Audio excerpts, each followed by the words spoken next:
everybody, and welcome to the Medevac Podcast. I'm your host, Christian Meyers, joined by our other host, David Reid. How is everybody doing? Before we hop into today's episode, please keep in mind there's a price for the show. If you like what you hear, share it with a friend or family member, and that is the price you must pay. You have to pay it. Yes. Our guests today, we have Gregory Gibbs, Chief Master Sergeant, Commandant of all career enlisted aviators in the Air Force. I'm really digging this eye contact right now. You like it? Could we call you Gigi? You can. Or G squared. G squared. G squared works. Also known as Gibby. He was a helicopter H-60 special missions aviator, just like myself. Gibby and I served together back in the day. We've also got Andrew Gajkowski, former Air Force cop turned flight attendant. Yep. Which apparently is, and we'll dive into this later, very difficult to get into. And a really unique position among enlisted aviators in the military. Kind of a unicorn position. Kind of, yeah. You're like a unicorn. Like this. Oh. Yeah. But like, the unicorn guy. Oh, You yes. gotta do that. Rearing unicorns. Yes, rearing unicorn. That's your squadron, right? No. It could be. Well, welcome, fellas. Thanks for joining We'll design us. the patch. What's that? We'll get the patch designed. Rearing unicorns? I'm in. I think so. We'll produce Might those, match your shirt that you got on there, which is pretty awesome. Put chicken on there. But let's dive right into it because we got a lot to cover today. Interesting stories. And you guys both are currently serving together. You're Absolutely. the current chief, which is awesome. So, I just have to start every episode with why the military, right? Gibbs, we'll start with you. Why did you join? It was the college money, right? No, actually, so 18 years later. what was really awesome about it is the beginning of each school year in high school, we had to talk to our guidance counselor and, what's the game plan? And it was really artificial. It was kind of like, hey, what's your plan? I'd be like, I want to do this. And they'd be like, okay, cool. Go do that. Yeah. And no, here's how you do it. And I think it was around my junior year. And you always knew you wanted to go? No, absolutely not. Like you were just testing the waters. It was like such a taboo thing for me. And it was my junior year. I was like, hey, so when I go dump all this money into school and then I graduate, what programs exist to like place you in a job? Yeah. Is there even a guarantee? And she's like, oh, absolutely not. It's actually a huge problem in America today. So good luck. Yeah. And I was like, nope, that's not for me. And, my mom was always like, you need the discipline of the military. Like you need to join. And I wasn't a bad kid by any means, but I had the messy room or I was a little lackadaisical. Messy room. You need to enlist right now. Right. And I just remember being like, why would you do that? Ew. It is. Like, no, Good question. Like, thanks, Mom. Cool. That was the worst advice ever. And then I was working at a grocery store and one of my coworkers was an ex-Air Force firefighter. And he was just like, dude, the Air Force is actually pretty cool. And he was telling me about the quality of life and just everything it has to offer. Yeah. And all the cool places you can go. And I was like, well, and I won't go into hundreds of thousands of dollars in debt. And I was sold. But it was just funny how naive I was. Like, I remember going through basic and they were like, hey, we're going to issue you your uniform. I was like, what? And they're like, yeah, you have to wear BDUs. I'm like, what is that? Just thought you were going to do it. And I don't know what I was thinking. Well, I like how you say naivety, like you were naive for joining the military, but you had enough foresight to look at college like $150,000 in debt, no guaranteed job. That's a little bit beyond naivety, I think, or above Agreed. Naivety. Yeah. Thank you for making me feel good about myself. I mean, that's a plan. It. Most 17, 18-year-olds have no plan at all. Yeah. And that's I went into DEP when I was 17 too. So it was like, I was like, when I came Future soldier. Wait, yeah. I'm sorry. When I came Future airman. What do they call that program? I remember going into my senior year and, when you're opening up that year, they're like, hey, so what's your plan? And I'm like, everybody's like, oh, I think I'm going to go to school. I'm like, I'm in delayed entry program. No big deal. I'm already an airman. Yeah. So seen some shit. I have my recruiter's cards with me. So if you have like 2 weeks of high school left. And you're like, I went through the FAP program. Future Airman program. Yeah. Distinguished graduate in FAP. Fapping all the time. That's brilliant. Top 1%. And let's hear why you joined. Mine was a little different. My mom was like, you're going to go to war. So I joined pre-9/11. She wanted you to go to war. No, she didn't. Okay, good. She didn't want me. I joined pre-9/11. I had gone through, I got my associate's degree. I went through a police academy. So in Pennsylvania, it's called Act 120. You go through it and you can get a job at a municipality or a city, and then you do whatever their training they have there. But they get you in the door. Okay. And it's such a rural location in Pennsylvania where I was trying to get a job that everyone was a vet.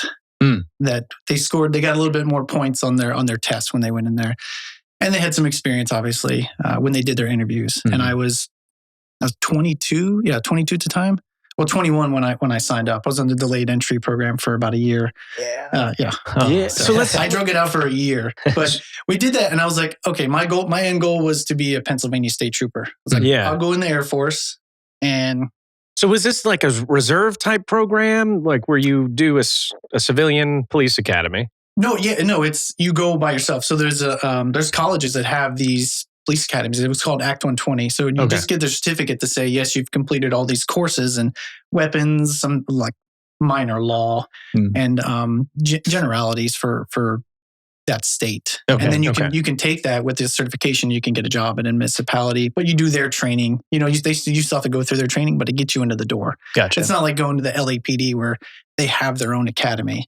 These small municipalities can't do that. Okay. That makes sense. Okay. I was like, hey, I want to be a Pennsylvania State Trooper. One of my ways to possibly do that is to go in the Air Force. I'll enlist. I'll go be a cop for 4 years, and I'll come out and I'll have my experience. I'll get hired, and I'll be good to go. And that was 22 years ago. So yeah, and it did not play out the way that you thought it would. No. So I mean, even getting in was tough because of the delayed enlistment. I was about to get married. And my wife was like, hey, why don't we get married before we come in? We had already planned it out. So I planned out the date, and the recruiters kept giving me a bunch of shit. Saying, hey, you should go in earlier. But I went in and I said, hey, I just want to be a cop. And they looked at me like, oh, that's my lunch ticket for the month. Yeah. So not many people walking in with knowing where they want to go right off the bat, except for like, I want to be a Navy SEAL. I want to do all this shit. Yeah. Like, yeah, sure you do. Yeah. And I was just going to do it. And then as I was in, and I enjoyed it more and more and more. And the years I just kept re-enlisting or extending. So up until now. Yeah. Now here you are 22 years later. Yeah. Almost 22. July 11th will be 22. Crazy. Yeah, you might have enough experience for the state troopers now. Yeah, I'm too old and broken. I can't even. I'm too old. I'm so old. I can't even get into the academy there. So you don't need it anymore. He says that, but we just talked about how he dismantled a tree that was blocking our students' entrance into the school. So. I heard you clean and pressed it, clear out of the walkway. Yeah, the loadmasters didn't help me with a 10K forklift and a bunch of chains and 10,000-pound toe straps. They're too busy mapping. Yeah, sounds like you guys got a lot going on at the schoolhouse, if you will. Man. Yes. Yeah, and that's where you guys originally met. Yes. At this unit. Mm-hmm. Yep. And how long has that been since you guys known each other? So about a year to the date. I got there May 17th. So a year and a week now. Okay.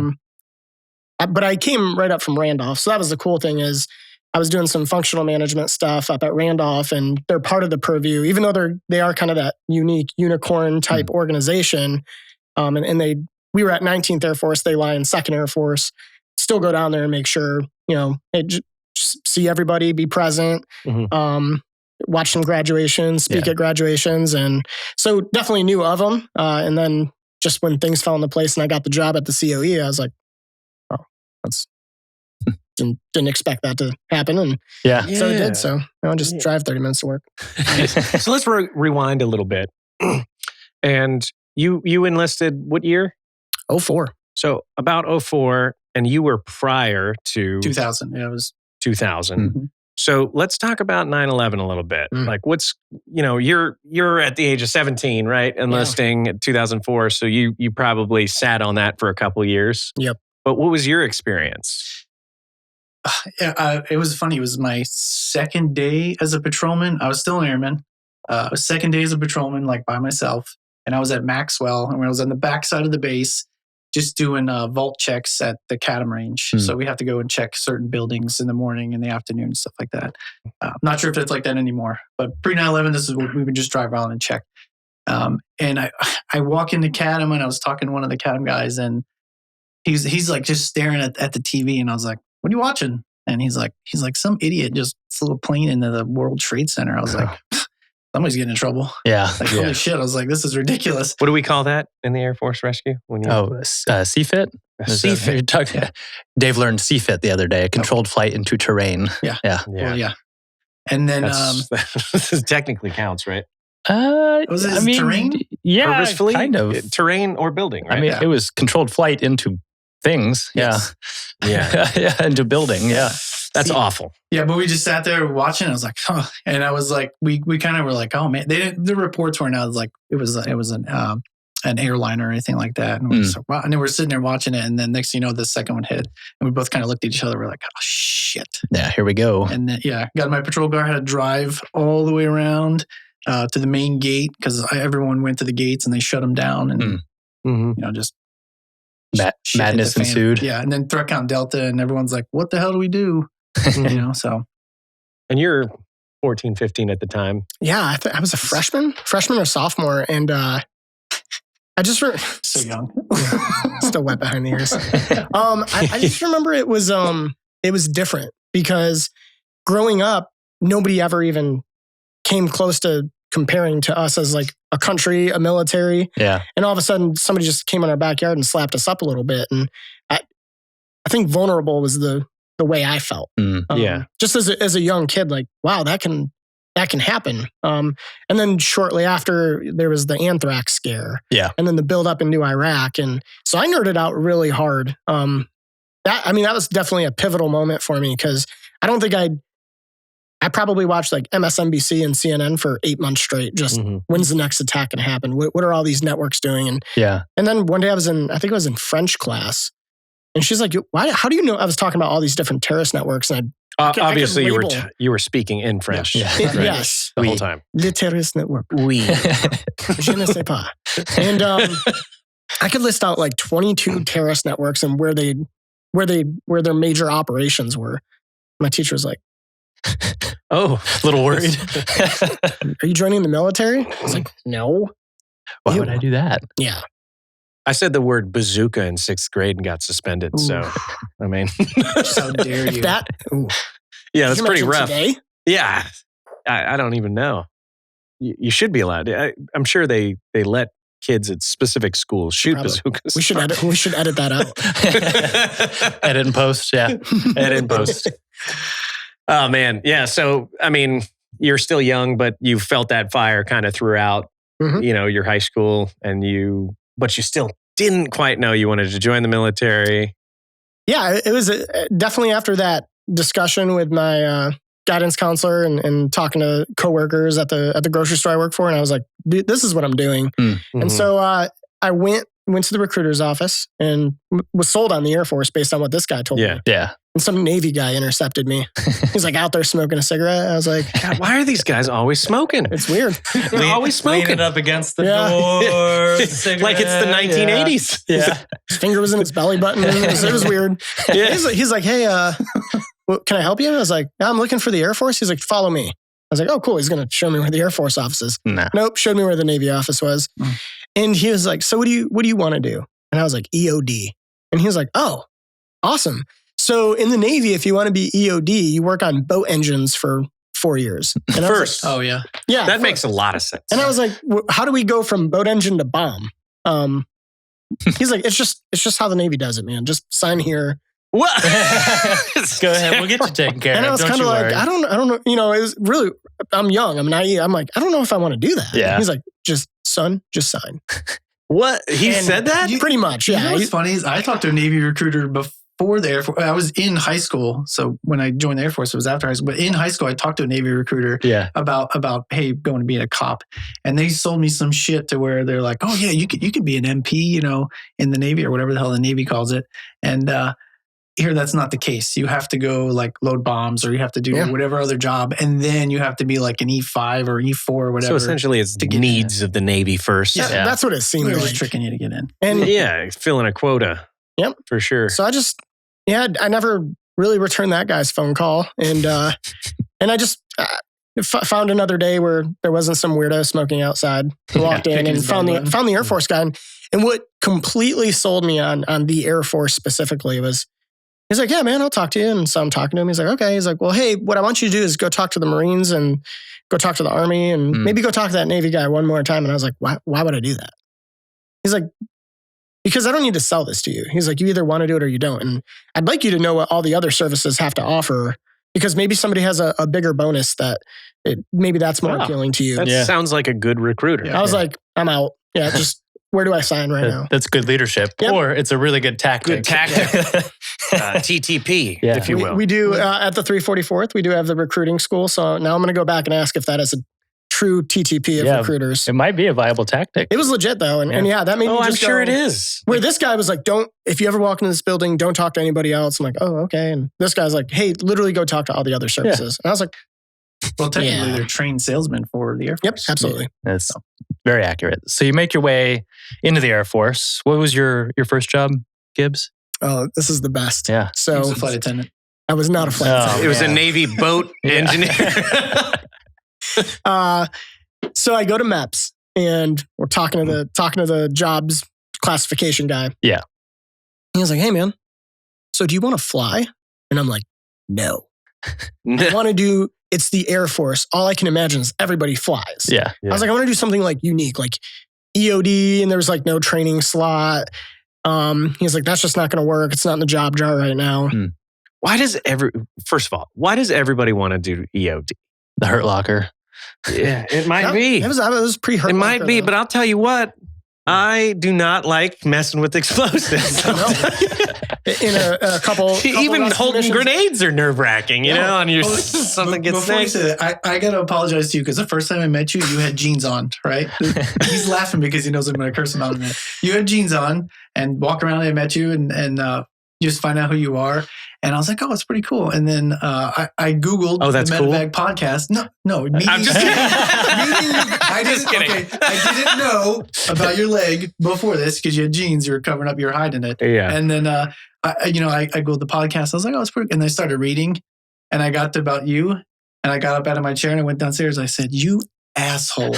I was like, you let me stand there and joke around with these guys about me cutting my finger. Do you remember that? Oh, yeah. We're standing there and you're talking about like, hey, you guys come over for a meal and then, you bring some of the wounded warriors or whatever and joke around about cutting my finger. I was like, you let me stand there like an asshole. And I was like, yeah, paper cuts are the worst. Yeah. And I was like, get a little rubbing alcohol in it. This guy blew his nose I off. agree. Today, it's relative in the moment that you're currently in, right?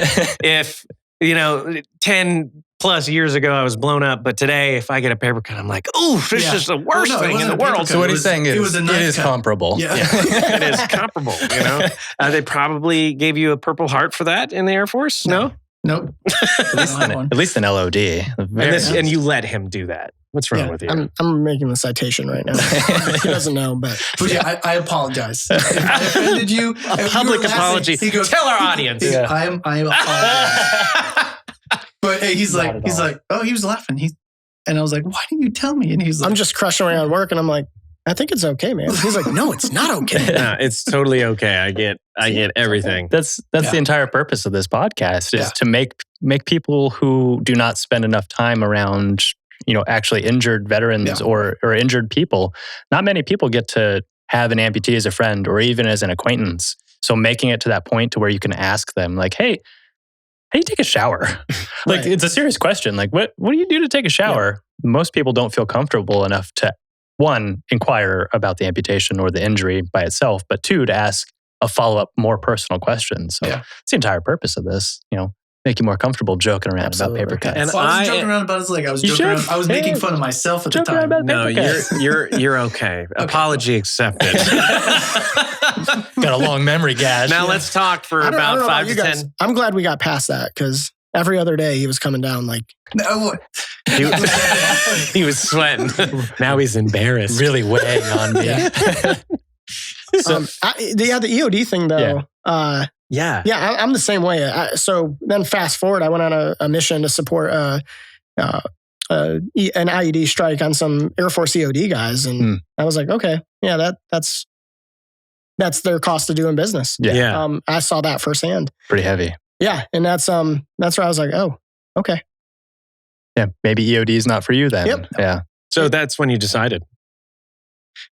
No. So I was at MAPS. Yes. Told the dude, I don't want to fly. I want to do something different. I want to do EOD. Couldn't match me up. He's like, hey, of course now that, I think it's less than about 2% of the enlisted force actually gets to fly in the Air Force. Yeah. So I think everybody's flying. It's really like a very exclusive super club. small. And he's like, I got this job for you. Do you want to inspect, deliver, work on, store non-nuclear munitions? I'm like, oh, see, now we're talking. And I'm thinking test munitions. Yeah. I'm thinking like, I'm going to be on the radio like, yeah, go ahead and drop the bomb. Drop the bomb. Good test. It exploded. Yeah. That worked as advertised. No, it was like literally put a cannon plug up to the tail fin kit of a GBU and make sure that it's getting a GPS signal or making sure that all the internal components are working the way they were. So I started off as an ammo troop, munitions systems technician, and which was a good thing, right? Because that's where they ended up recruiting all of the gunners from. Yeah, initially, yep. Yeah, that and weapons. Yeah. So did you dislike it? Is that why you switched over, or what? Yeah, it's not that it was a cool career field. I got to do some really cool things with it. But it wasn't, when you look at the whole like 9/11 thing and reasons why I probably ultimately joined subconsciously at least, it was good support. And, I got to go to Afghanistan in 2005 or 2006 as an ammo troop. And then I got to go to Iraq, and they were rewarding experiences, no doubt. Yeah. There was still an emptiness building blocks to lead you to where you're currently at today. And especially when I was in Iraq, I read a lot of books about pararescue and the rescue mission. And I knew I probably wasn't going to make it through a pararescue pipeline, but I was like, this aerial gunner business definitely seems legit. Oh yeah. And so as soon as I possibly could, submitted the application, got approved, and I was like, okay. This is happening, and then off to Iraq. No, it was just after Iraq. Okay, and I played some dirty tricks. I immediately got approved, and I was like, oh, sweet. And I was like, so when am I going to go to school? So I called AFPC. I thought I was calling the training squadron, but I was actually calling AFPC. And I'm talking to some guy, and I'm like, hey, I just got approved to be an aerial gunner, and I was like, hey, my wife's pregnant. She wasn't pregnant. And I just want to plan my life. When can I expect to go to school? And he's like, oh man, that's great. Like, what are you having, a boy or girl? I was like, we just found out yesterday. And he's like, well, hey, this had to have been May or June. He's like, well, I can start you in August and you'll go to school here, or I could start you in January, but you'll probably miss the birth. So I was like, I don't want to miss the birth. So he plugged me right in for August. So it was really cool being in school with some. So wait. Let me just pause you real quick. If we're using this as a valid excuse, did we think she was pregnant? No, I just wanted to do something else. And so 9 months later, did he be like, so where's the baby? Nope. He was probably in a different job by then. After he loaded me for training, he probably forgot all about me. Okay. Yeah, that was probably the last So perfect excuse. Yeah. It was legit. Hopefully, so I'm sitting hopefully in class. One day you'll meet him up with him again. He'll be like, how's the baby doing? Oh, I have one that's like around that age. Like, he's doing. They're in the Marines. Right. Yeah. And they're EOD. Yeah. Finally, carry on my family's legacy. He got to do what I never got to do. Yeah. He actually made something of himself. And then, so we're floating around 2005, 2006 for you at this point in time. About 2009 now. And okay, so 2009. So we'll pause you real quick. And Andrew, what's going on with you at this time? So I heard some pretty awesome things as you were a guard at a pretty crazy facility. Oh yeah, it was Camp Buka, so it was in southern Iraq. But we would do convoys to up to the prison camp in Baghdad. And when was this? That was 2005 through 6 that we were there. We were kind of embedded with an army unit there. Okay. At Buka, the huge prison facility. It was huge. And day to day consisted of? Everyone have different jobs, so there's different compounds with different individuals. There were some that were higher security, and other ones where they were open, big, huge bays with 400 prisoners there.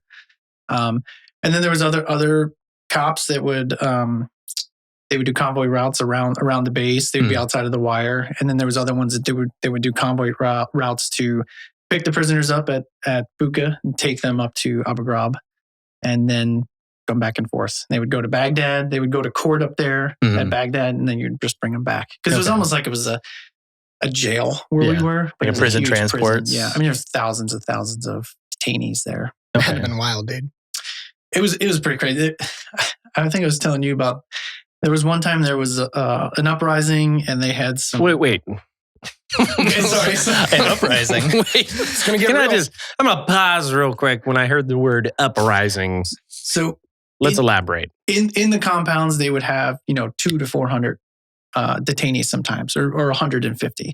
And they always didn't get along. Mm-hmm. So they would segregate themselves to this side of the camp and this side of the camp within the wires. So there was a fence line around, and then inside there was other little compounds. So within a compound, you could have 200 people. Okay.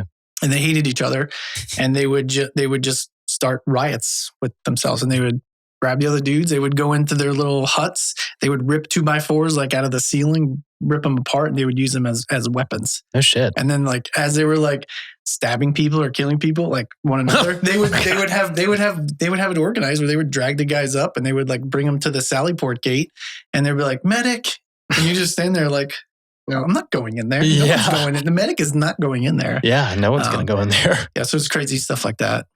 And then an uprising. Yeah. Yeah, it would happen all day. Sounds badass. They gave them hand sanitizer a bunch of times, and they would just use it as like hand sanitizer bombs. They would light them and throw them. They burned up a couple, like side by sides. Jesus. Yeah, they would throw them at the towers. Yeah, prisoners are very creative. The ingenuity that goes into some of the things that they do is wild. We would go through all the time and clear out the pods and look for weapons, and they would take their chai tea and they would like dig a little hole, and they would put their tea in there, and they would fill it with dirt, and they would mix it. And they would make like cement balls.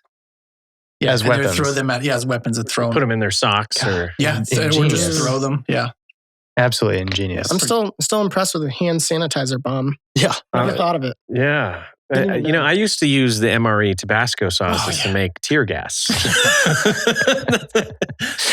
See, if you were there, you put it in the heater, seal it up, throw it, and it pops.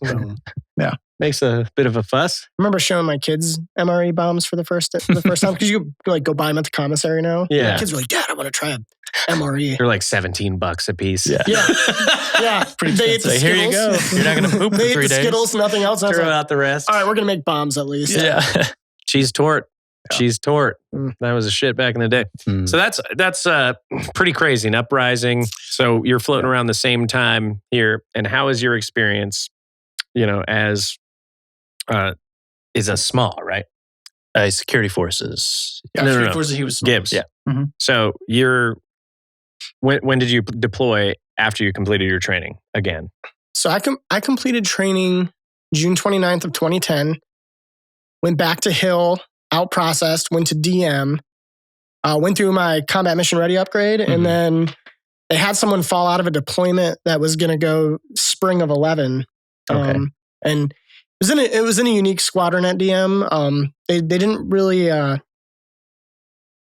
You had to kind of prove yourself to get on an Afghanistan trip, but they tried to start you off in Iraq just because it was more like task force support. So it was a little more just sitting down and waiting, where Afghanistan was becoming really dynamic with Medevac, Kazavac stuff. And they're like, hey, would you be interested in a trip out to Afghanistan? I was like, I'm not even doing that good. Like, there's no way you're offering me this trip. And they're like, don't worry, man. It's only as like the TOC NCOIC first sergeant, but you'll get in on alert multiple times a week. And I was like, done. Yeah, absolutely. Like, get my foot in the door and then push somebody down the stairs and full-time gunner. Yeah. And so I went April of 11 was my first trip. Okay. And out of Kandahar. 2011 was really busy time frame still. Yeah. And so I didn't know I didn't really quite understand what I bought myself in terms of, I was like, oh yeah, I'll go there and I'll get on some missions. And it was like a couple weeks before, they had to let the hard crews assimilate and go do all I got to go on like a local area fam just to get spun up on everything. But then they're like, hey, let these guys go on missions for a couple weeks. Yeah. Let them gel, and then you can start subbing in. And just watching them go out multiple times a day. And I'm just sitting there like, God damn it. That could be me. Yep. And it was hard. It was like, it got frustrating, but then I finally got worked into the schedule, and it was good because every time I got to sit alert, You know, I got to go on a couple missions and learned some really cool things there, right? Like, you know, I remember getting on alert and immediately was like, can't wait for something to go down. Yeah. And then somebody would come up to me like, hey man, you know what you're asking for? I'm like, no, I'm asking to go on a mission. Yeah. That's what I'm here for. And they're like, you're asking for someone to get their leg blown off. Yeah. And I was like, oh yeah. Bittersweet. Yeah. I was like, okay. And, you know, and it was like, hey, obviously I don't wish that upon anybody, but I know that things are happening and I want to go help. Yes. That's what I'm getting at. And they're like, yeah, but you know, just you're on a task force compound. Get off your high horse, sir. I want to go fucking operate. Yeah. Thank you. Shoot someone in the face. I know. If someone gets hurt, I want to be the person to pick them up. That's all I'm saying. If they get hurt. But I think that's where I probably learned a really big lesson in just like that servant leadership role, because so these guys would be going out on missions and they were busy. They couldn't leave the compound and they're like, hey man, would you take our laundry over to the thing? You know, obviously I wasn't washing their clothes, but just doing their drop off for them. Yeah. And yeah, of course I'd be like, absolutely.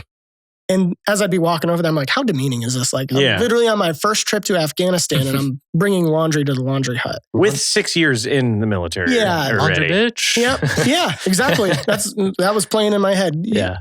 Paper bitch. Yeah. PTSD from that right now. And well, fast forward like a year later, that team went back out. I was PCSing to Okinawa and they had called me and they're like, dude, we wanted to call and say thank you. And I was like, I'm PCSing. What did I do? Like, thanks for what? Yeah. They're like, no, you know, the guy who's our shirt now, he doesn't do anything for us. Like, we're literally going without clean clothes. We're trying to find ways to be, because he's just never around. He's not there to help. And then I realized like, yeah, it was kind of like laundry bitch, but that's what those dudes needed. Yeah. And it, you know, that was my role there, was to support them when I wasn't sitting on alert.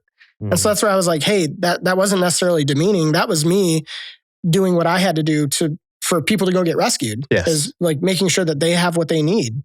And so although I was super bitter about it, there was one time they got a little too comfortable with it. Like someone threw their bag at me and I was like, I'm not going today, guys. Sorry. Yeah.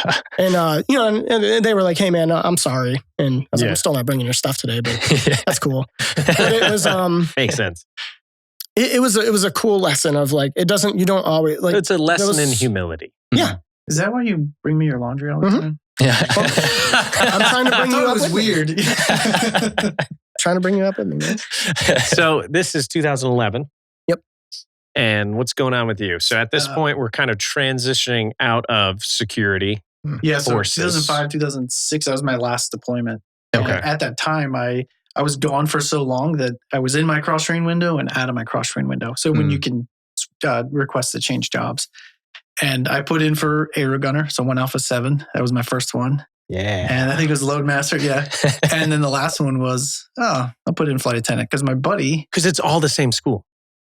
No, or same schoolhouse? Initially. Yeah, initially. But then you branch off. And we'll get into that shortly, yeah. I'm sure. But yeah. That's a puzzle. And then the last one, I was like, Flight Attendant. Because my buddy was like, oh yeah, they get awesome security clearance. You know, they travel all around the world. You know, not bad locations where you're stationed. You don't deploy, like none of that. And I was like, okay, cool. I'll just put on there. They're not going to need me. They need gunners, you know? And yeah, apparently because I was gone for so long, I was in my window and out of my window. They're like, no, we need to do an exemption of policy to put you in one of these jobs.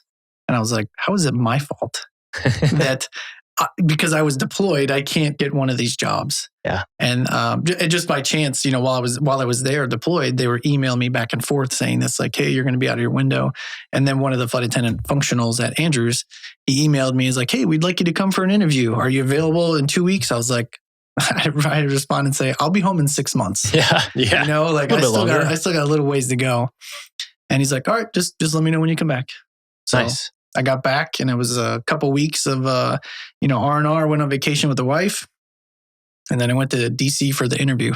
You know, because they had interviews at the time for flight attendants. To become a flight attendant. That's pretty cool though. Yeah. So walk us through what a flight attendant does in the Air Force. Psst. Caleb, did you know with Black Rifle Coffee's Coffee Club subscription, you can get fresh coffee shipped to you every month? What? You don't even have to go to the store. Whoa. You don't even have to leave your bed. What? Wow. How did you get in here? You might want to go ahead and join the Black Rifle Coffee Club subscription before one of these guys shows up at your place.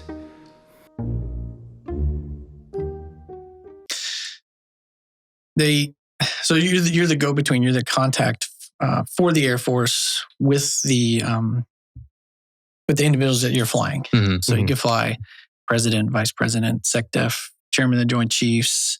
All mostly higher level leadership. Yep, all elected officials and military leadership and combatant commanders. Okay.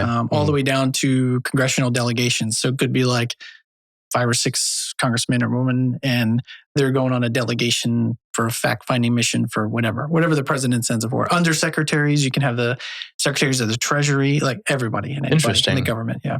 Yeah, I didn't realize it was that you guys served that much of a populace. I thought it was primarily just within the Air Force. Pretty much anybody that's going to represent the United States or the U.S. government, they can fly on one of those aircraft. There's a hierarchy. There's a pecking order that they have. Yeah. Where they request to the Pentagon for travel on a military aircraft. Interesting. And there's not many flight attendants in the Air Force. There's about, we're at the highest point we've been in forever. It's about 280-ish, I think, right now. That is insane. That's active duty guard and reserve.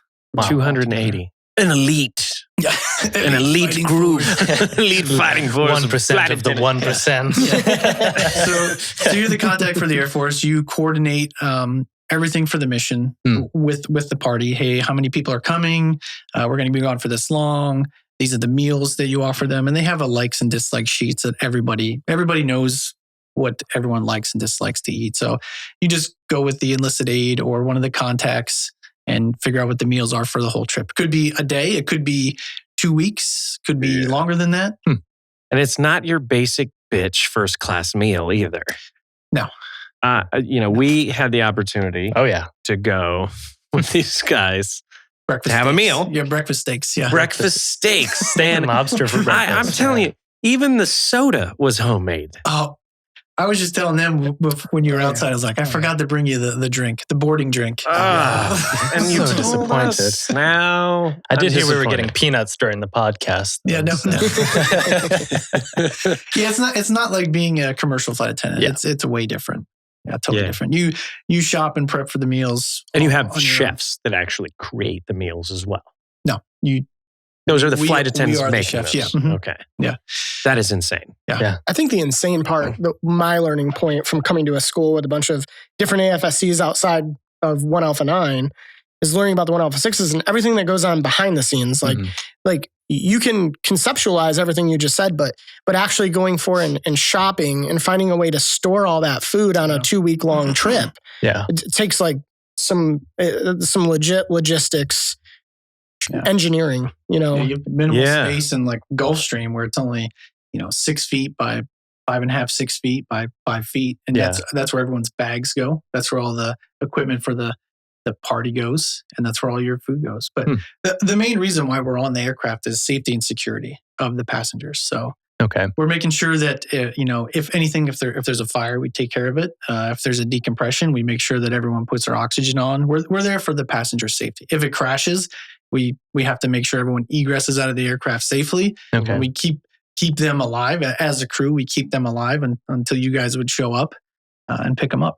Depending on where you are in the world. So until Gibbs comes in with the minigun and just tears up the side of the plane. Site secured. Clear. Yeah. Wait.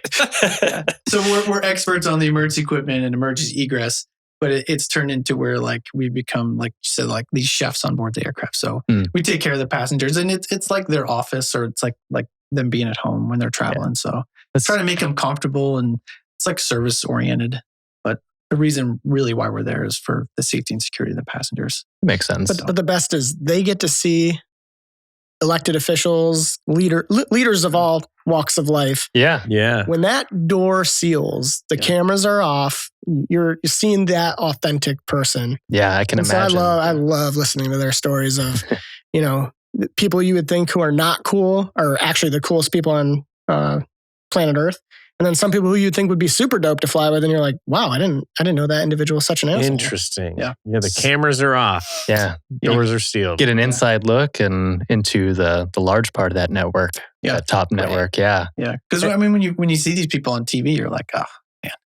But then you meet them in person, you're like, oh, you're not a bad human being. Yeah. You're not too bad. Yeah. That makes sense. Interesting. That is way interesting. So how many do you guys go on flight missions a lot, or like how often are you spun up? Yeah, they're quite busy. So anytime an aircraft is available, it's usually called for. So it goes to the Pentagon. The Pentagon does all of our scheduling, but then it filters down to the squadron. But they're always flying all the time. And it could be, hey, we're just flying to Delaware. Hey, we're flying to over California for whatever, or out to Colorado for a graduation at the academy. Yeah. Or it could be, hey, you're going to Europe and Africa for 2.5 weeks, or you're going to Asia. Like, you got good downtime, or? Yeah. So whenever they're at meetings, whenever whoever's at meetings or whatever they're doing, that's your downtime. That's your time to where you're just paid to be a tourist. Is really what happens. Yeah, that's not terrible at all. So going from being a cop to a flight attendant, although I struggled a little, in the end, I was like, what am I complaining about? Like, this is amazing. Yeah. Grass is always greener on the other side though, right? Yeah. I mean, there are some aspects where, like you're standing the whole time while you're flying. So you could have a 12, 16-hour flight and you're feeding the passengers. You're making sure that, everybody's being safe and doing whatever. You got to get your PT in somehow, brother. Yeah. Get my steps in. Yeah. Get your steps in. Loading their baggage, the baggage compartment's down as you're pulling it up. You're just yanking on your shoulder the whole time. So I feel bad for you, brother. Yeah, I feel bad for you. And my wife worked at the squadron. So like any time I was out on the mission, she knew where I was, what I was doing, before I even knew what I was doing and where I was going. The funny one, the best trip and the worst trip I've ever had. We flew an aircraft out to Cyprus to pick up Condoleezza Rice. We were switching out the aircraft because hers was broken when her and President Bush were going down through Africa. Okay. So we switched the aircraft out in Cyprus. We took the broke jet and flew it to Geneva, Switzerland to get fixed. Not bad. And because of parts, because of parts and the repair facility, we were in Geneva, Switzerland for... I'd say a week and a half. It was a long time. I recommend we go to Geneva. Yeah. My wife was so pissed because I was on alert. We just had our first kid. Yeah. Addie was only maybe a week and a half old. And she's like, really? You're leaving me? Like, what the hell is your problem? Sorry, baby, I got to go do some work. But my leadership was like, hey, you don't need to take leave. We'll just put you on alert. You won't get alerted. Like, really, we're never alerted. But every time I was on alert, I would get alerted. Sure. So yeah, I'm sitting in Geneva, Switzerland, collecting all kinds of per diem, skiing in the French Alps, having a good time. My wife is at home with the brand new See baby. the world, they said. Yeah. I take back the respect I have for flight attendants. The hard duties that they have. Yeah. Well, I mean, at the same time, you got to have the feeling like these guys treat you like the help sometimes. Oh yeah, sometimes it's like that. It depends. It depends on who it is. Sometimes the staff are a little more aggressive with you, but they have a job to do for their boss, and they need to get it done. But in the end, I was always telling them like, "Hey, man, we're on the same team. Like, you don't need to sit here and be nasty to me or be a dick." Yeah, and they'd be like, "Yeah, you're right. Yeah, that's fair. So you just kind of like, that is fair. Yeah, I'm here for you, and you're here for me. Got it? Okay, cool. Yeah, just tell me what you need. I will take care of you. Help you. Yeah. So I want to roll back into to Gibbs' second deployment because we were just touching on that. Okay. You made it through your first deployment acting as NCOIC in the TOC. Yeah. And then you immediately redeploy, or you have some time in between after? No, I got back. And so the cool thing about being the TOC guy and doing first sergeant stuff is I was on opposite shifts of the SEM at the time. Sure. Which was a Kirtland instructor, Kurt Sather. Oh, yeah. And so he had came back into ops, and we were, I got to develop a relationship with him, and we get back, and I'm like, man, it was awesome being in Afghanistan. Like, even though I wasn't a hard crewed gunner, I was still flying my butt off. It was awesome. I got a couple, I got to go to Bastion for a little while and be a hard crew there. Rotated in with Patrick. Yeah. And then came back, and one of the guys went down, so I got to fly for another couple weeks by myself. So really more than half the trip, I felt like I was flying. Okay. And went back to DM where we were just, overmanned with gunners, and going back to, and now that I'm an experienced guy, I'm flying like once a month. Yeah. And it's terrible. And email comes out and they're like, hey, we're looking for gunners to go to Kadena. Short notice. Oh, by the way, as soon as you get there, you're going to deploy. I'm like, oh, damn it. Like move to Japan and then immediately go to Afghanistan. Well, and the best part of this story is when I graduated gunner school, I let my wife have one say on my dream sheet. I was like, you could tell me to put something first. You could tell me to put something last. Yeah. And she told me to put Kadena last. She didn't want to go to Japan.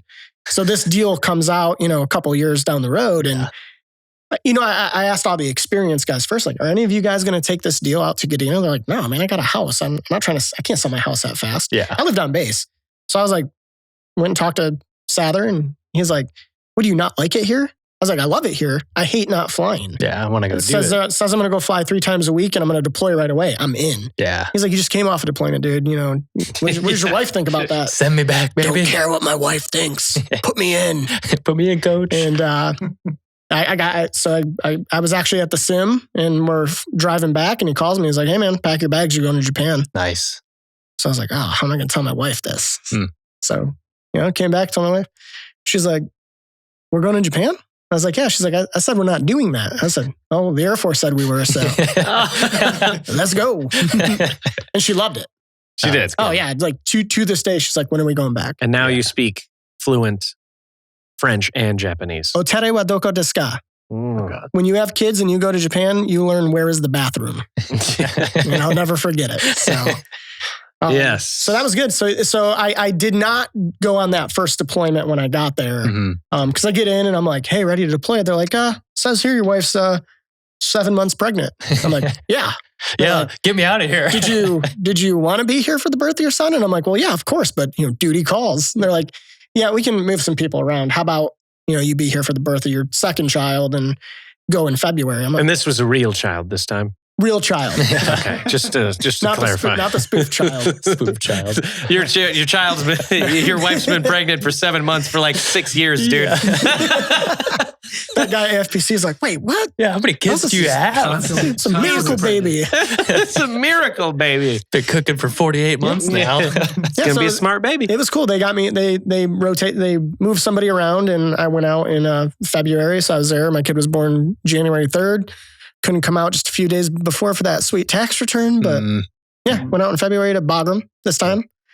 And that was a much different deployment than Kandahar. Yeah. That was 2013? Yep. Yeah. 13. Yeah, because we high-fived. We high-fived, and then we high-fived with the Lakenheath crew that was getting ready to film Inside Combat Rescue 2. Yes. Oh, yeah. Number 2. Elaborate, guys. High-fiving and all that stuff. Yes. The audience is going to be like, oh, they just saw each other overseas and high-five. Yeah, we were. Yes. So Gibby and I were, boom. Like Perfect display of a high five. Gibby and I were... No gunner hugs. It was just a high five. Gunner hugs. Yeah. Oh. It's the only hug you can get PG-13? Okay, perfect. So the only hug you can get pregnant from. Yeah. No, Gibby and I were deployed in 2013 together. So I was down in Bastion and you were up in Bagram. Yep. But I think we met up either at Bagram or Bastion. No, it was at Bastion because I think we grabbed an Alaska towel from you guys. Oh, yeah. So we hung out down there for a few days. And I distinctly remember you guys gave us a pretty sweet ammo mix that you guys had. Oh, did we? It was like 4 reds and then 2 greens and maybe a purple in there somewhere. And armor-piercing, incendiary, tracer, just batch. all of it. Yeah. So there's no inert rounds at all. It's all explosive rounds. Yeah, and we had like the standard right. party mix that was like, oh yeah, it's the party mix, and you're like, hey, we're gonna give you a couple hundred rounds of like the rave mix. Yeah, the actual combat mix. I mean, it's like every round on the 50 cal turns into a grenade. It's pretty effective. I like it. Yeah. Just the colors were like, I was like, oh, that's pretty. We're going to test fire that. Yeah. That's pretty. We're going to test I think I did that as well. I put a full magazine, my M4 for incendiary rounds. Fuck around and find out. Yeah. Not the best to open that up in a range, but... I'm trying to think of why we did that towel swap, but I do. One of ours, I think, went in a phase or something, and you guys were like, "Yeah, we have a towel we can give you." So we went down there and grabbed an Alaska towel. So that was a cool trip. It was cool to go back down to Bastion. Yeah. To me, Bastion has this like weird allure to it. Like I legit got sad when it deactivated. Like I was like, I don't know if people realize all of the good things Rescue did there, and just not only just the good things, but the hard fought, like. What people had to do to go in and rescue someone, it's legendary. Yeah. And so I only had a fraction of that pie. There's a lot more people who have substantially more experience in RC Southwest than I do. But it was just cool to even have that little part of it, and then to go back there, and I was like, oh man, like I remember just literally sitting on the ramp because it was going to happen at any time, and it was like clockwork. Just you come down, shut down. About 15 minutes later, you're going back out. Yeah, there was a certain gravitas about that. The Pedro compound on Bastion. Yeah. So many people had been rescued or ultimately succumbed and passed through that compound or right through that area. So every single person in RC South, outside of Kandahar, that had been injured passed through that area. So I completely understand what you're saying. And the British were right there, and the British people would farp you up, and the females always smelled really nice. And hey, you had to have been there. The cute little Scottish refuelers. Oh yeah. Oh yes. Oh, yes. Tricky stealing your missions. Oh man. My goodness. Well, it sounds like you guys had a good high five experience. Yeah, it was good. That's not, and during this time. But that's high five 1. Wait till you hear about high five 2. Okay, let's hear it. Oh yeah. No, it's down the road. It we is have to keep on chronological order. You guys have been around the block a time or two. Yeah, Gibby and I came in. I mean, you were 2010, I was 2011. So we ended up flying together a pretty substantial amount, given the fact that he was active duty and I was in the Guard. Like we were separated geographically, but yeah, Gibby and I flew together a substantial amount throughout both of our careers, or mine at least. Talk to me about the minigun. Oh, she's so sexy. She's coming back too. Yes. That's the best part. They tried to, as we kind of pivoted more towards a traditional CSAR PR posture, the 50 cal was kind of like the weapon of choice. We really wanted to dial in on, hey, let's get really good on one weapon. Let's certify our SMAs on that weapon at the schoolhouse. Let's train with it operationally and just be masters of it, in which we were anyway, but they de-emphasized the minigun pretty good. And why was that? That thing is a superior weapon system. I think each one has superior capabilities depending on what environment you're operating in. So if you're in a traditional, CSAR PR type event and you want to reach out and touch somebody, of course you'd want the 50 cal. Yeah. But if you're in an urban area, do you really want something that's going to penetrate 6 compounds and maybe hit somebody? It's a valid point. Yeah. And so I think just where our leaders thought we were going to be operating, they chose the 50 cal over it. And it kind of put the minigun to bed. And now as we're bringing up the HH60W online, still working out some of the testing barriers, some of the barriers that were seen in the test phase. And so they started using the minigun on it again. So it's awesome seeing people on social media like, so glad I'm shooting this bad boy again. Just the sound it makes is... yeah, it does. It is super sexy. Now, you touched on a really interesting part, is the 50 cal and how that thing will penetrate mostly anything. Yeah. Tell us the difference from what you see in the movies and from real life. I want the audience to realize the capacity of this weapon system. Yeah, I mean... When it's not even just the penetration, it's the distance. Like we would do something at DM where we would start off at like a 300 meter leg, and then we'd loop it back around and do 600, and we'd walk our way back to 1200 meters. And when you see those tracer rounds just fly out there, you're like, that thing's still going. Yeah, reaches out and touches people. And even at Kirtland, when we were training with it in a really good range, and you can really have some really well-defined targets. You could just see how far you could reach out and touch something. But then you would see it ricochet out. Like sometimes the bullets would ricochet. Just go. And it just looks like a shooting star. Yeah, it does. Make a wish. I did the heavy weapons course in New Mexico, and I remember they're like, see that car? There was something up on the mountain. They're like, just go ahead and aim at that. And I was like, I couldn't see it. You'd have to have binoculars. And you're like, I'm not going to hit that. And you just lean back and just lob them in. And then you'd see, like you're saying, they'd hit something and shoot off to the side. Yeah, but that'll turn anything into Swiss cheese, man. In the movies, they like always hide behind the cinder blocks and stuff. And let me tell you guys, cinder blocks don't do anything. Neither do engine blocks. Will do. Do some cover and concealment a little bit, but for the most part, turns it into shredded cheese. Right, and when you're shooting them at 600, 800 rounds a minute. Yeah. It's just like, you got seconds. You can empty out a can in about engine block is done. I have a slow-mo video of one of my students shooting out at Kirtland, and he's walking his rounds on, which we're working on not doing that. It's like, hey, let's get rounds on target within like your second trigger squeeze, not just by walking them.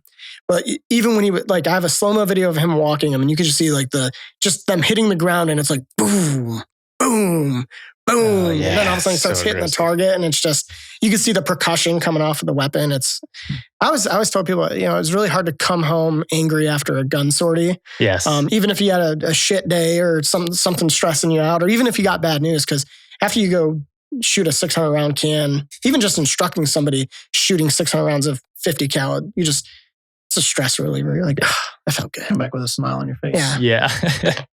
Come back feeling a little bit better after shooting some 50 cal or a couple thousand rounds of 7.62 out of the minigun. Yeah, and even with the minigun, just going to high rate and feeling the torque on that weapon system is impressive. Yeah. Or I would like shooting at night, and sometimes at Kirtland, just because of the fire conditions, we'd only get ball ammo. And there was a line of Hueys. So being a 60 guy, whenever we went out to the range, I'd be like, hey, primary target today is the row of Hueys. Just, especially when I'd have a Huey guy cross over, I'd be like, hey, guess what you're shooting at today? With the Hueys. And you would see him, when you would hit him, especially the right way, you would just see the sparkle of it'd be hard because, like I said, when you only have ball ammunition, you're shooting at night. You're kind of like, did he get the target? Did he not? If you don't have a good line of sight of where those bullets went, you might not be able to judge it. But when you see him hit a metal target and you get that sparkle, that's pretty legit too. Oh, man. Get that feedback. It's like shooting steel targets at the range. You get that little bit of feedback, and it's always a nice little ring on the way back. That's beautiful. I mean, that's got to be one of the best parts of that, is flying around with that minigun. My God. Yep. But then you always have so when the 50 cal breaks, it's usually pretty easy to clear that thing out and get it back on. Yeah. The minigun, you're taking stuff out, you're taking stuff off. And I think where CSAR crews really, where they really make their money is they're able to take a minigun apart, not the whole thing, but take the feeder delinker off, take a couple different pieces of equipment off, and actually get that weapon back online, clear a jam, know where you are in space and time, still talk to the crew, still even just communicate with the crew.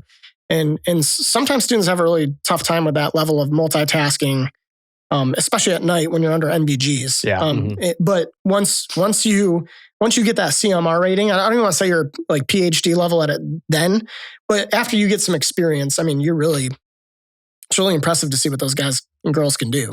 I honestly think it is the single busiest job in the Air Force at any one time during an operation. You're trying to balance so many different things going on at one time, especially if you're flying in a chalk of two. If you're in the lead aircraft, your entire position is to make sure that you're alerting the pilots up front to let them know where the second aircraft is. You're scanning for threats the entire time, managing radios, calculating fuel, power, pretty much all these other things, and try to do that at night under NVGs while shooting a gun. And I think the most dynamic part of it, the most complex part of it is the comms piece. I mean, listening to 5 different radios, there might be 5 really valuable things that you need to be listening to. And obviously no one person can listen to 5 radios and do all those things that you just listed. So sometimes, if you're good, the pilots will off-tune that radio or pull it and give it to you. Yeah. And so then you could pull a couple of the other radios that you don't need to listen to, but then you need to be listening because you're the one responsible for the comms coming across that radio. Yep. You have to be able to relay it to the crews while still doing all those things that you just listed. And sometimes I look back at what we do and I'm like, oh, wow. Yeah, just the way that the crews meld together. It's an impressive thing to watch objectively from the outside. And to perform, it's exciting and it's fun, but just watching it objectively, it's like watching a professional sports team like just interact together and completely crush the other side. It was always very enjoyable. Yeah, especially when you become an instructor and you're in the back and you're actually watching, like you maybe you're just getting somebody recurrent something dumb, but you're going to be on for the whole sortie. And you actually see him get in the terminal area and you just watch that organized chaos. Yeah. And it's like this beautiful thing that is really awesome for people who are going to get hurt or a pilot that's going to eject because you're like, oh man, they could literally go do anything. Yeah. Well, before we stray too far away from your deployment, I do want to hear a story or two from your time in Afghanistan or from your time in Africa. Yeah, because that's where we also high-fived. Was in. I don't know if I have anything. Africa was difficult because I believe we changed group leadership when we high-fived, and that was we didn't have the same freedom to maneuver that you did. Yeah. Afghan. So we'll do it. I can talk about a bunch of different missions. The thing that sticks out to me the most was like just the people you got to hang out with, and you become like this family, right? Because there's some days where everybody wants to kill each other. There's some days where you're broing out, smoking cigars, and finding ways to make wood-fired pizza and just wreaking havoc on the base. I would say in Bagram, it was pretty much the last combat mission I almost got to fly, but this is just like the what rescue is we were tagging out with Lake and Heath, but we weren't quite there yet. So there was one of our crews, we were like 5th string. They were like, hey, we know you guys are tagging out. We know that the incoming crews aren't ready yet. We'll have you guys on alert, but you'll be like 4th, 5th up. And sure enough, active tick in the Tagab province. And I was I didn't really expect anything to happen, but we're working out, and all of a sudden I see everybody run out of the gym, and I'm just kind of like, that's different. Wandered out there and like, what are you doing, man? You get out to the helicopter. We were so assured that we were not going to get called to do anything. Yeah. That I didn't have my vest out there. I didn't have my M4 out there. So I run up. I'm in gym clothes. I just throw a vest on, grab my rifle, and run out. And the pilot stops me. He's like, hey, so here's the deal. Here's where the bad guys are. Here's where the good guys are. This dude's really hurt. He's bleeding out. He's like, we're going to come over the river, and I'm going to kick the helicopter out of trim. And we're just going to glide toward the bad guys. And I just need you to unload. And you're like, yes, sir. I was like, no, don't you do it. Yeah. Not right now. I'm excited. And then sure enough, they turned it off. And they were like, they were like, hey, we told you guys you were 5th up. We just, hey, stay ready for it, but we're going to have the Army go. And it was so hard because we're like, hey, we're going to tune in and listen. This may get sporty, God forbid something happens to them. Like, let's stay up, at least APU. And if we're ready if something happens, and sitting out there listening, and and I get it, different people have different acceptable levels of risk. Yeah. And, we hear them, hey, so-and-so units just kind of circling over the ridge line. It's still too hot for us to go in. Hey, Army seems to do that a lot. Still too hot for us to go in. Still too hot for us to go in.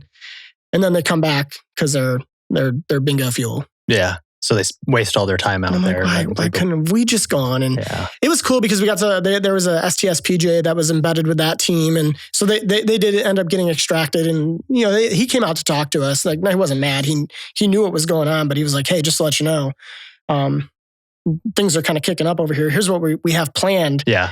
Can we get you guys dedicated? And we're like, hey, you have to talk to the guys who control that. So that was good.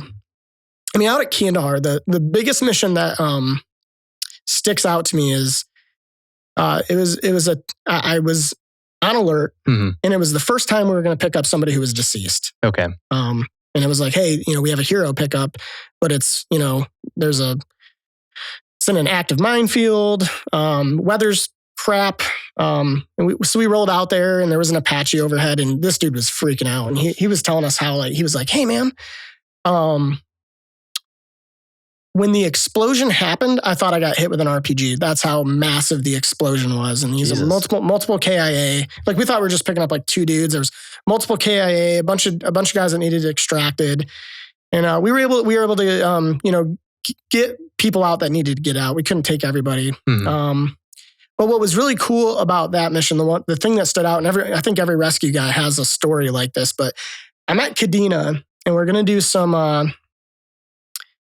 training. I think it was with the 5th Special Forces group out at Torrey Station. We're going to do some like VBSS stuff out at our range, and just do some like practice shipboard search and seizure. And this guy looks at me, he's like, hey, so I think I had a Pedro patch on. He's like, you guys are Pedro?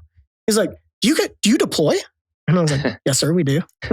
And he's like, have you ever deployed? I'm like, yeah, a couple times. Yeah. And he's like, well, where do you guys deploy to? I was like, well, this unit is kind of assigned to RC East. I was like, I've been in a unit that did RC South and Southwest. And he's like, yeah, out in Kandahar in 2011, we were part of this really, really crap mission. And he's like, I lost my buddy. And he's talking about it. And I was like, was your buddy Ergen V. Osman? And he's like, yes. I was like, dude, I was on that helicopter. Oh, shit. And he was just like, no way, dude. He's like, yeah, I was on the ground. And, he was telling me from their perspective, the story you don't hear. Yeah. And I was just like, no way. And it was cool because one of the pilots I told the story to, like, of course, newer pilot, he's like, oh yeah, whatever, man. Yeah. And he just sees this conversation happening. He's like, dude, he's like, you have no idea how awesome it is to fly with you today. And so he's part of a Pathfinder unit. Now he's a dude at Torrey Station. And you're friends with this guy? We didn't really exchange numbers or anything. Okay. He came over a lot after that and did a couple First Fridays with us. Okay. But it was just super dope that we were, no idea who each other were, but we were at that same point in time. Talk about like just connect. In the joint environment. Like, he was our customer at that point in time. And, and it was just awesome that he was like, hey, not to shit on anybody, but he was like, I had a whole component that should have came and rescued their own dudes, but just due to that acceptable level of risk and their level of training or whatever the case may be, they weren't able to come, but you guys did. And he's like, I'll never forget the Air Force for that. And I was like, ooh. I was like, that's pretty dope. So yeah, we went out and shot 50 cals all day, and they had sniper rifles, so we're shooting sniper rifles and 50 cals off a helicopter. It was a romantic experience. Yeah, it's good bonding. Yeah, it's good team bonding right there. Probably crushing beers and popcorn at debrief.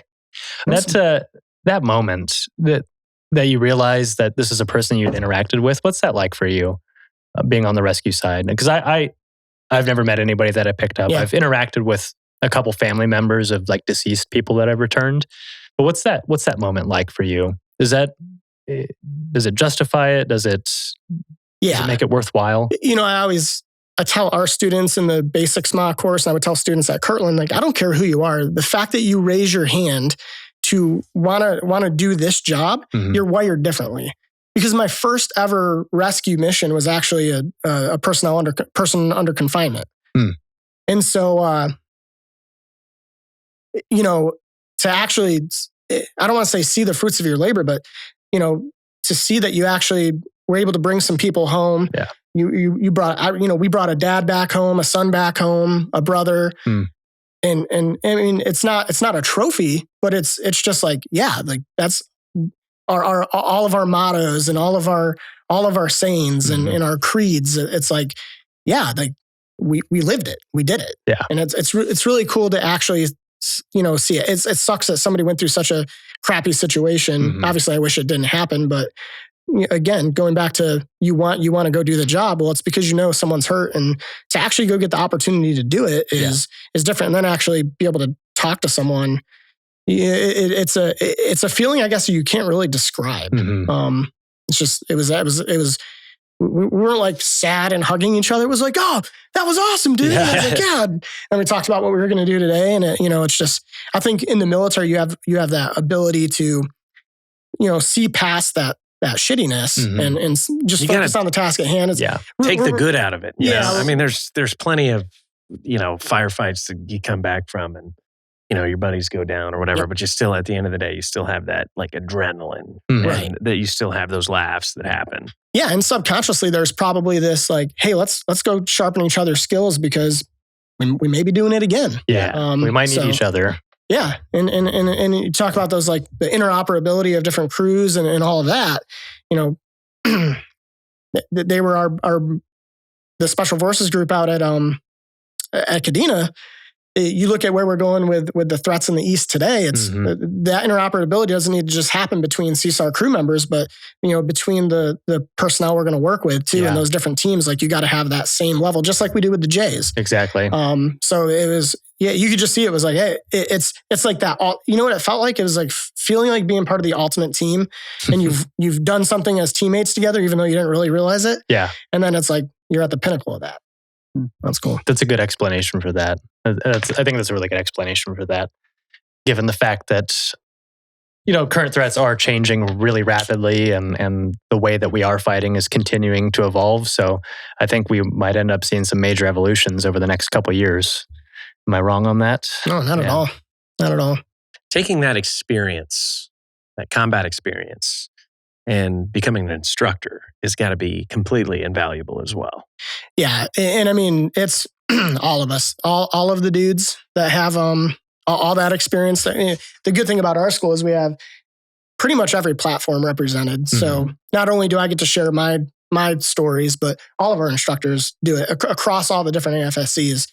And you're flight instructor, flight attendant instructor? No, or? I'm the superintendent for the Center of Excellence. So okay. Boss, just overseeing the courses. And him as the commandant, he oversees everyone. Every course. But ultimately, caring and feeding kind of like comes to me. But as an SEL, so he's dual hatted right now. He's the SEL for the senior enlisted leader for the squadron and the commandant. So he has a lot of power. Yo! But you were talking about pinnacle, and I was telling him the other day, like, hey, this is like kind of like the pinnacle of my career, being the superintendent, being able to take care of people and being involved with just a awesome group of instructors there. And what's the kind of day to day at this schoolhouse? For instructors or for you guys? Just walk us through what is a day in the life. Herding cats. Yeah. Well, not herding cats, but there's always something going on with a student or there's something going on in the schoolhouse. So your goal is to like go in and make sure you check like X amount of emails, and then that gets thrown out the window because somebody will come to your office and be like, hey, you got a second? Hey, you got a second? There's always a different situation. So it's never the same thing every day. So it's not boring, and interacting with these other NCOs that are they're subject matter experts. Mm-hmm. So they know what they're doing. They just like need reassurance sometimes. And, or with the decision level, if I can't give them an answer right away, then I got to go to him for things. But, for the instructors day to day coming in, make sure the airmen are there, teaching them, you just feeding their minds, from start to finish. Yeah. Last week I had a day where it was like, I walked in, a loadmaster student's mother just passed away. Oh, God, yeah. So I had to square him away with the first sergeants. Immediately go into a boom operator grad and speak at that. Come out of that and work something in our logistics school, like help them with something. From there, had another meeting with one of our COE airmen who's dealing with a medical issue and trying to navigate, like, what is the Air Force going to do with them, and how are we going to make sure that it lands on a good conclusion and a logical conclusion. And it's chaos. And for me, what's really different is like, I could be talking to some aircrew guys upstairs and working some of their issues. And then all of a sudden I'm in the logistics school and then the recruiting school has a question. And then the group's coming down because something happened here or they need something really fast. And a lot of these things are really like valuable things for the airmen of the squadron. So it's not even like you could be like, oh, well, you didn't give me enough time to do that, so piss off. It's well, I got to find a way to get this done because this could be something that helps someone with their career. It could be an opportunity to go somewhere to get some kind of development. It's probably something nominative. So it's hard because you got to work with all these different schools to get their nomination and look through and okay, who's the person we want to push for X, Y, or Z, whether it's award or, like I said, some kind of development opportunity. And it's, I hate saying it, but you almost got to be reactive to it. Just come in and support people the best you can. Yeah, I was going to say it's more of a support role from the top down, as opposed to your laundry bitch role, right? Where you're there to support from the bottom, basically from the bottom up, help people with what they need. But now you have the ability to really control and maneuver those major decisions to affect people's career and make a difference in their life. I mean, you guys are running that schoolhouse, and that's some of the most elite, enlisted personnel in the military. Yeah, I mean, nearly every position, not only in the COE but the whole squadron, it's a nominative thing. They have to apply. Yeah. We work with our A1 office at AETC. They'll kind of do some vetting, and then ultimately, our commander, and I'll advise them on it. Who we pick to work there is. Yeah. There's a process that the Air Force has in place for it. And pretty selective. It's not just someone gets picked to go to the schoolhouse. There's a couple different layers that it goes through. So, and they want to be there. Everybody wants to be there for the most part, which makes a tremendous difference to leadership, especially. Yep. I was telling him, I was like, hey, I've PCS to Ramstein. I've flew at MacDill, all these different locations, been around there. I was like, this is the best assignment I've ever had, hands down. Just because who we get to work with. Yeah. Everybody's a professional there. Everybody knows what they're doing. Pretty much everyone's awesome, right? Yeah. And they're so experienced. And you learn so much from each other. Like as a flight attendant, I would never get to be around gunners or 1 Alpha 9s. Or the other different, like 1Us, the sensor operators or linguists. I would never get to interact with any of them. Just walking through those halls, you get to see just a plethora of different career paths. Yeah. It's quite amazing. Oh, yeah. Yeah, there's 6 that stay there, but 9 total that come through all the courses. Okay. So just the amount of knowledge that's in that schoolhouse is amazing. In those instructors' brains. Well, that's why you guys are in the Air Force. There's an X factor to the school too, and I keep wanting to say it's the people, but I think it's almost like the school influences you to do it. Yeah. But just you guys have walked through the halls, and you get immersed in aviation as soon as you walk into the COE. Yes. Oh yeah. Then I had a guy we were talking about with some of the divestments going on with some of our different platforms. It's official. The E8 is divesting out of Robbins and heading to retirement. And they hit us up and they're like, "Hey, would you like a J-Stars at your school?" And I'm like, I don't know if I have the ability to answer that. So I was talking to my wing commander. I'm like, "Hey, do you want a J-Stars?" And he's like, "What do you mean?" I'm like, "I got offered an E8 J-Stars." He's like, "Yes, take it." And I'm like, "Where are we going to put it?" And he's like, "We'll figure it out." And I'm like, And so I have a guy just working the concept of operations of how we're going to get this thing, how we're going to bed it down, and what we're going to use it for. And him and with the help of Andrew, they come up with a concept to like basically build an airport in the back of the COE. And they're like, not only are we going to get a J-Stars, we're going to get either a CV-22 or an MV-22, and then we're going to get a MC-130H, possibly an AC-130W if we can get our hands on one of those as a retirement option.